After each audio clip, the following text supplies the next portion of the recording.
Olá, quinta edição da Feira Nacional do Amendoim e 20ª edição do Encontro sobre a Cultura. Esse é o principal evento do ano em que produtores rurais, pesquisadores e técnicos do setor discutem quais são os principais desafios das regiões produtoras e também quais são as oportunidades da próxima safra. Olha, nós teremos um dia de campo em que as empresas parceiras, as principais marcas, vão apresentar os resultados de seus produtos, inclusive da área cultivada em condições adversas. Qual foi o resultado do manejo e dos produtos que foram aplicados nessa área? Nós teremos um encontro com palestras com os principais pesquisadores do setor que vão falar a respeito de manejo e também quais são as condições de preço, quais serão as movimentações de mercado, ou seja, os desafios e as oportunidades que são inerentes a todas as regiões. O evento também terá uma parte gastronômica com pratos doces e salgados à base de amendoim, quitutes deliciosos para você poder saborear com a sua família, e também teremos shows todas as noites com entrada gratuita para você poder curtir com os amigos. Tem até show com Renato Teixeira, aquele show que arrasta multidões e que você vai poder curtir gratuitamente aqui no Centro de Eventos Cora Coralina, em Jaboticabal. Gente, vamos lá para o Esquenta? Como estamos na contagem regressiva, vamos para o Esquenta, a palestra Relâmpago com o pesquisador Carlos Cruciol, que vai falar a respeito da viabilidade da adubação com fósforo e potássio para a cultura do amendoim. Então, aproveite a palestra, aproveite as informações que são importantíssimas para a nossa produção. Então, eu espero por você na quinta edição da Feira Nacional do Amendoim e 20º encontro sobre a cultura do amendoim, que acontecem aqui no Centro de Eventos Cora Coralina, em Jaboticabal, nos dias 9, 10 e 11 de agosto, agora, na próxima semana. Espero por você. Até lá! Olá, pessoal. Boa noite. Eu sou o professor Carlos Cruciol, da Unesp de Botucatu, e vou falar para vocês sobre viabilidade da adubação com fósforo e potássio em amendoim. De maneira geral, a cultura, basicamente a origem dela, a maior parte é no território brasileiro, mas é uma cultura sul-americana, né? E essa planta, ela se desenvolveu ao longo do tempo, né? Em solos, tanto em solo com fertilidade maior, mas em muitas áreas, né? Imaginem, com solos altamente intemperizados, com baixa disponibilidade de nutriente. Então, essa planta ela desenvolveu alguns mecanismos, né? Para ser melhor na absorção de nutriente. No passado, pelo teto produtivo e a forma que o agricultor cultivava, o agricultor não fazia aplicação de fertilizante. Contudo, os atuais materiais, os cultivares que estão sendo utilizados atualmente, eles têm um potencial produtivo muito grande e faz uma absorção, né, uma demanda por nutrientes bastante elevada. E muitas vezes o agricultor, alguns agricultores ainda, uma boa parte, eu não sei, mas muitas vezes planta cultura sem adubar. Ela pode dar retorno financeiro, dar lucro para o agricultor, mas na grande maioria das vezes, esse agricultor está deixando de botar mais dinheiro no bolso, né? Ele paga um arrendamento, ele tem um custo, né? E ele poderia viabilizar fornecendo comida para essa planta. Essa planta também, igual qualquer ser vivo, ele precisa de se alimentar. Então, num projeto em parceria com a Copercana e a Coplana, né, essas duas cooperativas importantes na cultura do amendoim, numa parceria conosco, junto com o Instituto Agronômico de Campinas, né, nós fizemos por 2 anos na região de Ribeirão Preto, aí, Jaboticabal, enfim, nessa região, desde solos mais leves, solos mais pesados, mas com o objetivo de avaliar com diferentes teores desses 2 nutrientes no solo, se a planta ela responderia à adubação e quanto disso, né, essa resposta se seria ou não viável economicamente. Então, a ideia dessa apresentação é mostrar isso e ir conscientizando os agricultores, né? Eu sou de família de agricultor da região de José Bonifácio, né? Então eu sei o que custa uma lavoura, os desafios do agricultor mas muitas vezes a gente pode estar deixando de ganhar, esse agricultor ser mais eficiente financeiramente, né? Não tem nada de graça, tem que dar retorno. Então, a ideia é mostrar isso, em que situação que essa cultura responde a fósforo e potássio. Então, é uma planta altamente, né, eficiente em adquirir nutrientes do solo, ela aproveita muito bem as adubações residuais, quando cultivado em rotação com espécies menos eficientes na absorção de nutrientes. No entanto, a necessidade de reposição desses nutrientes portados nos frutos. E muitas vezes, para montar essa produção em solos com baixos teores, existe a hipótese que você está limitando o teto produtivo e deixando de ganhar dinheiro. Além disso, né, o manejo nutricional pode contribuir para incremento, né, na produtividade, mas o principal, a gente está falando de aumento de produtividade, é diluir custo de maneira geral. Esse é um trabalho que nós publicamos em 2021, né, numa revista europeia, trabalhando com cultivares modernos, né, de amendoim aqui no Brasil. Foi numa parceria, vocês podem observar aqui, nós agradecemos aqui a Copercana, foi uma parceria, uma iniciativa da Copercana, com financiamento do CNPq, e a gente mostrou, né, nesse artigo, uma parceria com o Instituto Agronômico de Campinas, que está aqui também, né, o Dr. Heitor Cantarella, do IAC, nós mostramos que realmente a cultura ela tem uma alta demanda. Hoje esses materiais são muito produtivos, mas eles extraem muito nutriente. Então, o que nós vimos nesse trabalho, né, lógico que muda um pouco essa extração, porque muda de acordo com o solo, de acordo com a adubação, enfim. Mas o que nós observamos, em média, a planta vai extrair, a planta inteira, né, ela vai precisar de 60 kg de nitrogênio para fazer 1 tonelada de vagens, né? Então, para ela produzir 1 tonelada de vagem, ela vai precisar de 60 kg de nitrogênio. Esse nitrogênio, a maior parte, né, existe relatos aí de 80%, mais ou menos, vai vir da fixação biológica de nitrogênio. E para a planta fixar biologicamente nitrogênio, né, a bactéria ela também precisa de alguns nutrientes, como molibdênio, cobalto e níquel, né, porque mexe nas enzimas, e essas enzimas que vão fazer a conversão do nitrogênio atmosférico, né, que é a casa do nitrogênio, a maior parte do nitrogênio está no ar, ela vai fazer, a bactéria vai fazer a mesma coisa que faz uma indústria de fertilizante, com um custo muito menor, né. O potássio, mais ou menos, para produzir 1 tonelada de vagem, a planta precisa de 32 quilos, de cálcio precisa de 20 quilos, de magnésio, 9 quilos, né? De fósforo, 3,8, 4 quilos mais ou menos de fósforo, de P, isso não é P2O5, tá? Tem que converter para P2O5, assim como o potássio, né? Tem que converter para K2O, e precisa mais ou menos de 3 quilos de enxofre. Então, a gente percebe que para cada tonelada, a exigência, né, é bem significativa, né? A gente precisa converter esse P aqui em P2O5, vocês vão ver que dá uma quantidade considerável, e o potássio também. Então, numa parceria, nesse caso aqui, novamente com a Copercana e a Coplana, né, essas duas cooperativas, né, nós fizemos um trabalho, né, utilizando os cultivares OL3 e o 503, né, com doses de fósforo desde 0, né, 40, 80, 120, 160, aumentando de 40 em 40 quilos. E nós pegamos solos com baixo teor de fósforo, depois eu mostro isso para vocês, com médio e com alto.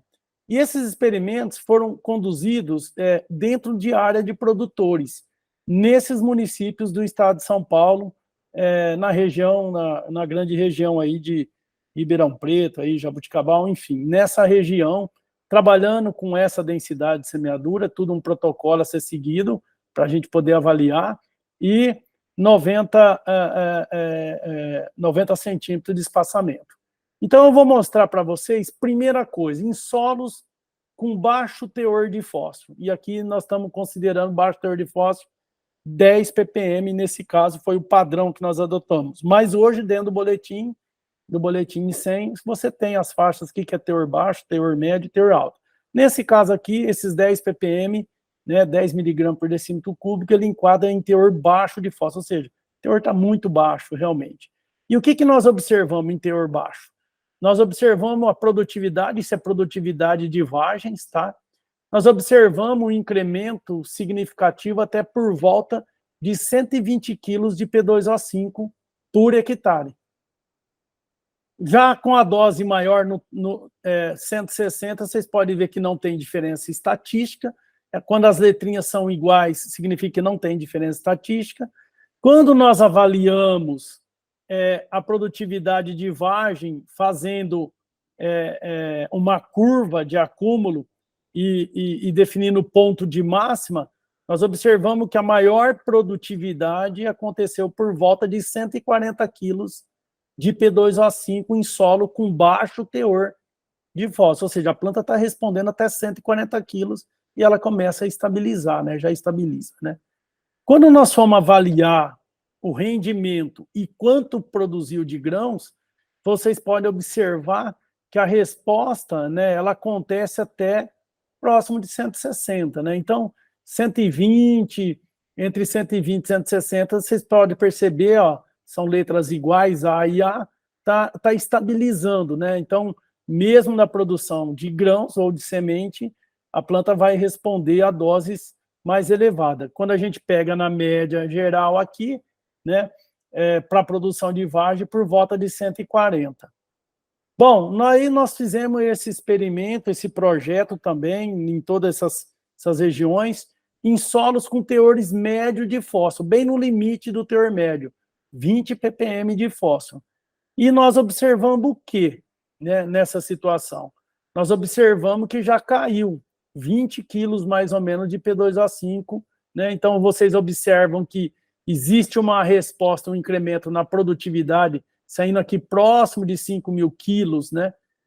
4.960, e chega aqui, ó, no pico máximo aqui de 6 toneladas 250, mais ou menos. E o que nós observamos nessa situação?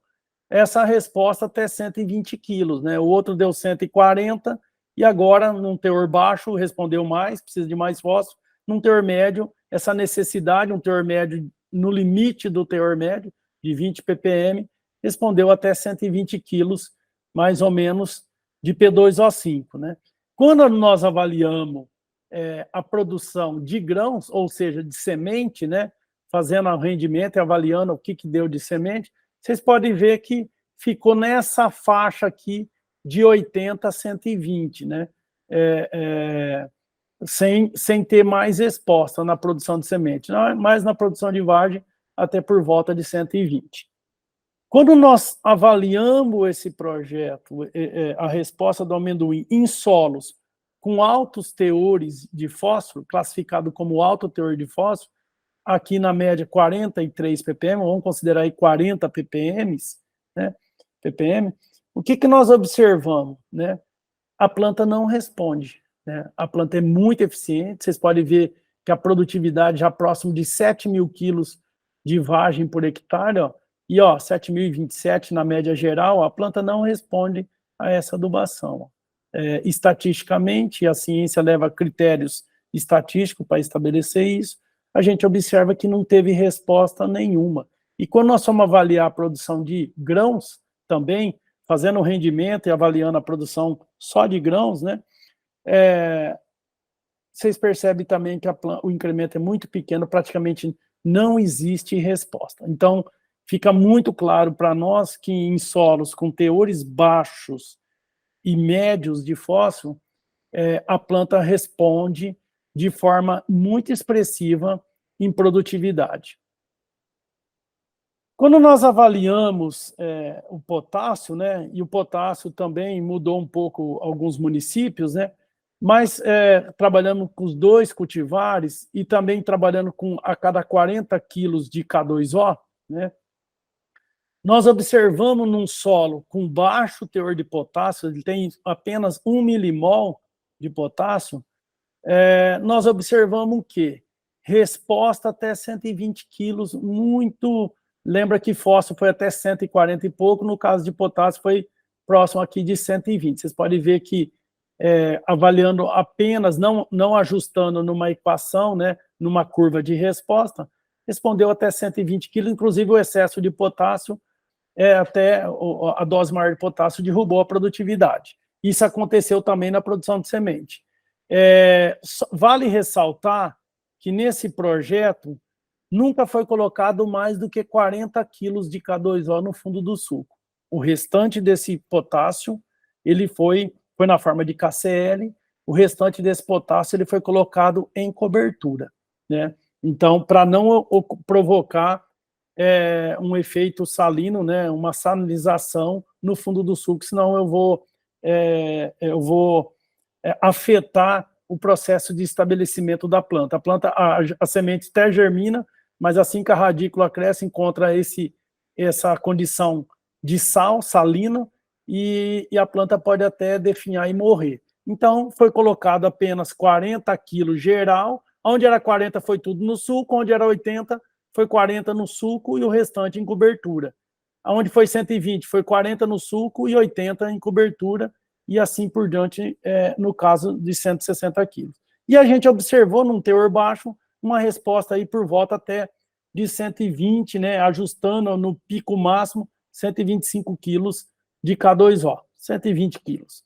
Quando nós avaliamos isso, essa resposta em solo considerado teor médio de potássio, com 2 milimol de carga de potássio por decímetro cúbico, nós observamos já uma menor resposta. Ela já cai aqui, ó, já estabiliza aqui por volta de 80 e 120, não tem diferença estatística. Quando a gente aplica isso numa curva, ajusta isso numa curva de resposta, a melhor fica aqui entre 80 e 120, por volta aqui de 116, 100 quilos. Vocês podem ver que esse ponto está bem elevado, mas nós estamos ajustando a curva. Mas por volta aí de 100 quilos já não tem resposta alguma. Se a gente avaliar o ponto, vocês podem ver que não muda, 80 quilos seria suficiente. E quando a gente avalia a semente, também, no caso da semente,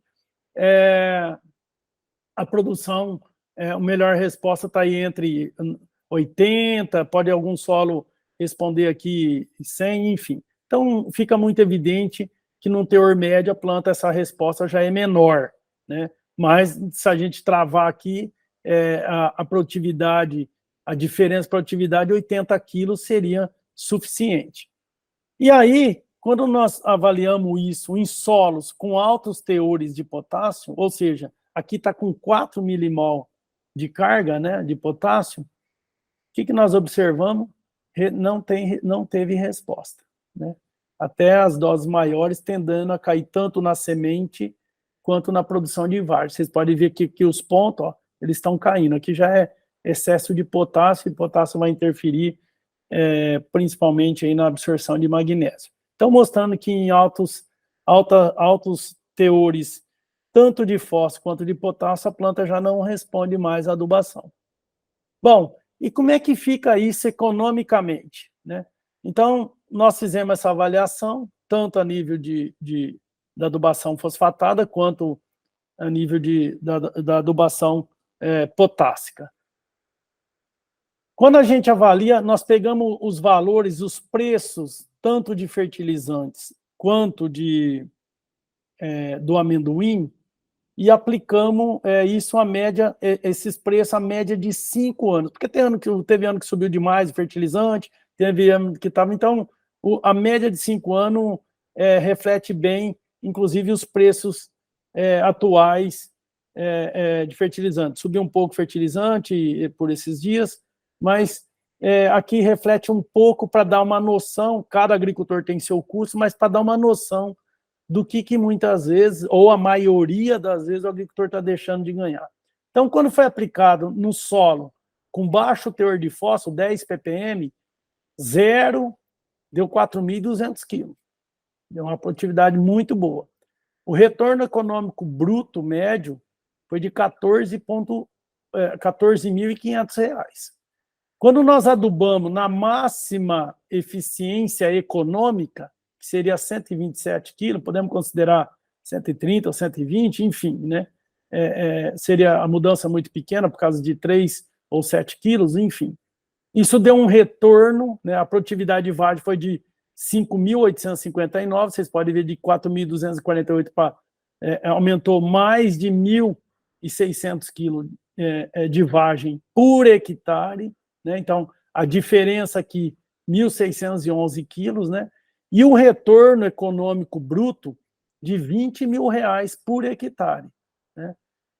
Quando a gente pega essa diferença no retorno bruto, né, seria R$5.500 a mais por hectare na média dos valores de preço de amendoim dos últimos 5 anos, assim como na média do preço de fertilizante dos últimos 5 anos. Quando a gente faz o retorno líquido, né, desses R$5.516,06, aplicando essa dose de 127, daria um retorno líquido por volta, levando todos os custos em consideração, um retorno líquido de R$4.381 por hectare, se esse agricultor que não adubou nada, ele tivesse adubado com 120 quilos, aí, 130 quilos de P2O5, numa área com baixo teor de fósforo. Então, mostrando assim, um retorno muito expressivo, que muitas vezes a grande maioria dos agricultores deixa de botar esse dinheiro no bolso. Quando nós avaliamos o teor médio de fósforo, de 20 ppm, né, onde ele não aplicou na área que tem teor médio, na análise de solo deu teor médio, ele não aplicou nada, ele colheu 4.960 quilos de amendoim por hectare. Aonde ele aplicou a dose, né, esse é feito um cálculo, né, que a máxima eficiência econômica, a dose da máxima eficiência econômica foram 107. 20 quilos mais ou menos a menos do que a área que o teor é baixo, né? No teor baixo, vocês lembram que era por volta de 127. 20 quilos de P2O5 a menos. A produtividade de 4.960 quilos foi para 6.219, né? Isso média de 2 anos, pessoal. E o retorno econômico bruto, onde ele não adubou, foi de R$16.900, quase R$17.000. E na área que ele aduba, essa dose de fertilizante, 100 EI, 110 quilos, 100 quilos, R$21.000, mais ou menos arredondando. A diferença em produtividade foi de 1.259 quilos de vagens por hectare a mais, e o retorno econômico de 4.310. Bruto, esse retorno bruto, que seria a diferença. Quando nós avaliamos o retorno líquido, usando essa dose, né, o retorno líquido, isso é R$3.300, R$354,95 que o agricultor deixou, aquele agricultor que, nesse caso, de um solo com teor médio, ele deixou de adubar, e aí ele está deixando também de ganhar. Então, isso é melhorar a eficiência do sistema, isso é diluir custo desse agricultor e fazer esse agricultor ele poder ganhar mais, né? Ele ter um retorno maior, né? Enfim. Quando nós vamos avaliar o retorno econômico da adubação potássica, o raciocínio é o mesmo, aonde foi feito num solo com baixíssimo teor de potássio, está baixo, né, 1 milimol, e muitas vezes o agricultor está fazendo reforma na área de cana, área que está com baixo teor de potássio, né, ele colheu ainda 5.647 quilos por hectare de vagens, né, e quando ele fez a dose, aplicou a dose de máxima eficiência econômica, que seria 120 quilos, vamos arredondar isso daqui, ele colheu 7.500 quilos de amendoim quando ele adubou. O retorno bruto, 19.300, pula quando ele aduba para 25.700.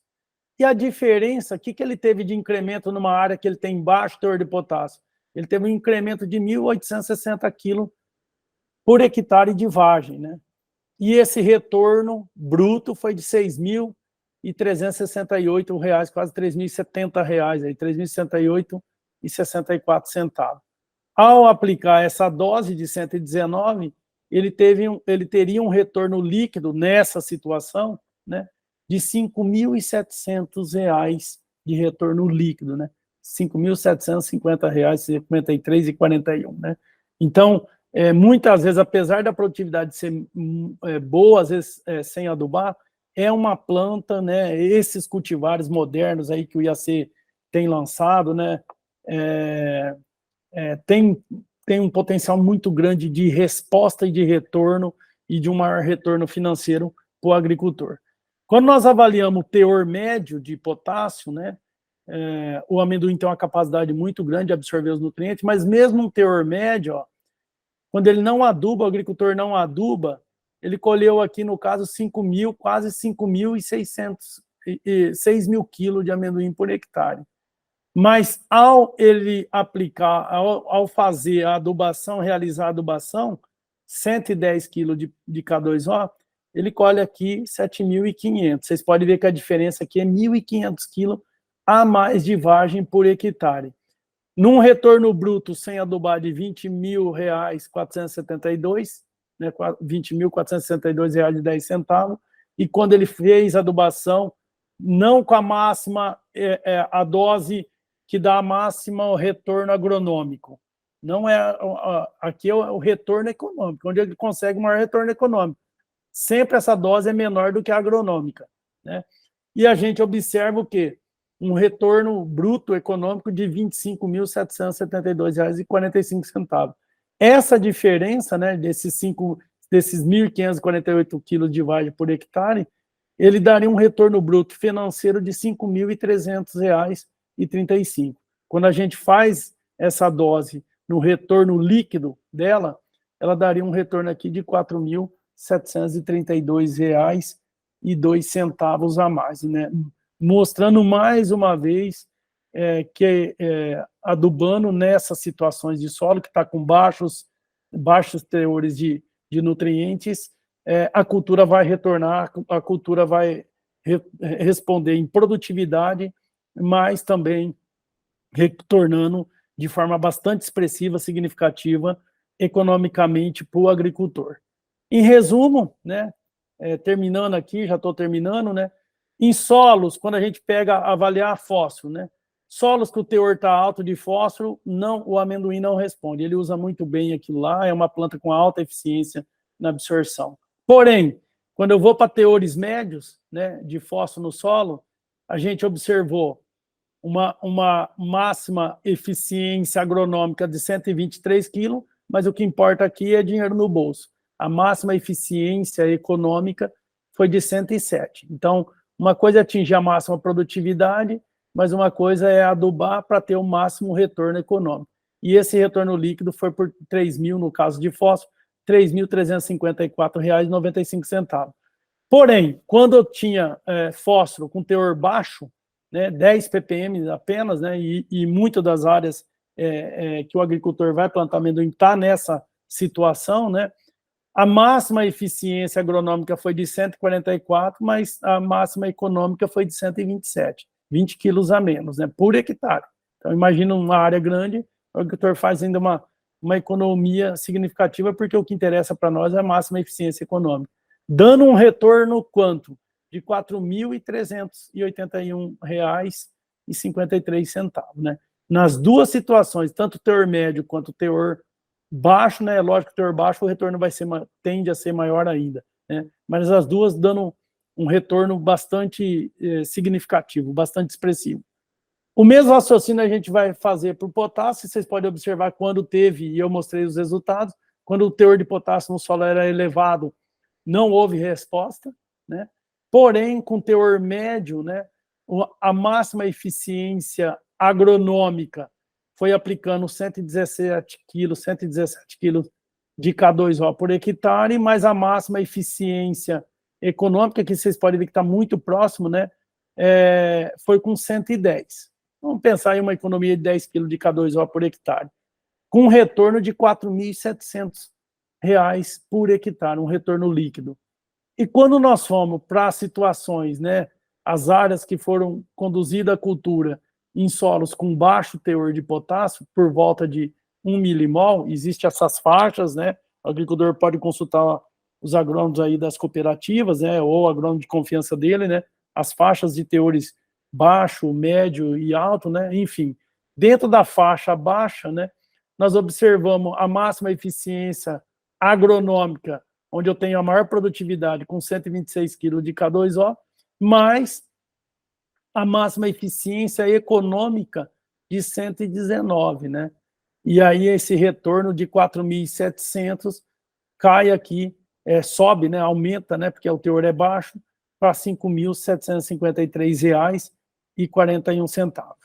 Então, fica muito evidente nesse resumo, nesses resultados, que as áreas com teores baixos, tanto de fósforo quanto de potássio, bem como as áreas com teores médios desses dois nutrientes, esses materiais modernos, com alta capacidade produtiva, eles respondem à adubação, aumentando a produtividade e também aumentando o retorno líquido financeiro para o agricultor. Eu queria encerrar essa apresentação agradecendo a parceria com a Copercana, com a Coplana, né? A parceria também com o Instituto Agronômico de Campinas, no nome do Dr. Heitor Cantarella, e acho que era isso que eu tinha para apresentar. Obrigado e sucesso a todos, e que tenham um bom, né, já está entrando na semeadura do amendoim, que todos tenham um novo ciclo, um novo ano agrícola bastante promissor e de bastante sucesso. Um abraço a todos e obrigado.